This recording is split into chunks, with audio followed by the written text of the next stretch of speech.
the only weapon I have over you or advantage is my reasoning capacity. Tewali kyenkusinga kirala. Ndowooza kwefumitiriza. Era actually njagala otwala omukisa guno kugamba bannayuganda n'Abafirika bannange mwenna abali eyo.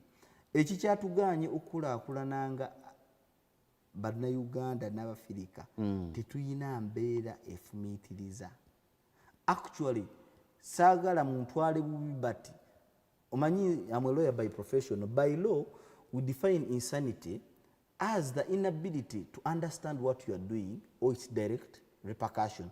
Woba ekyo kyokola tomanyi kyokola obanga tomanyi kigenda kivaamu fe tukutwala ng'omulalu si buli mulalu nti akuba ki mayinja. Inability to reason is a temporary state of insanity. Olaba n'omuntu anywedde obunywa omwenge tugenda ne tugamba nti omuntu anywedde omwenge ali temporary insane mu kaseera kuwamalanga atamidde tategeera kyakola. Olaba osobola okubeera insane by mere having problems. Ne ubeera ng'oli wano lugonvu ne bagamba nti omwana we afunye obuzibu, afunye stroke, ne bagamba nti ennyumba landlord ebintu byabekanyuza ebweru, ne bagamba nti abadde akubanja ali wali akutte ejjambi yakulinze wowe wakulabirako. Kati ogenda okuvaana okusimbula emmotoka yeeyo nga you don't have a right state of mind. Era ebiseera ebimu oyinza okuba ng'ovuga awo n'otomera omuntu n'omutta.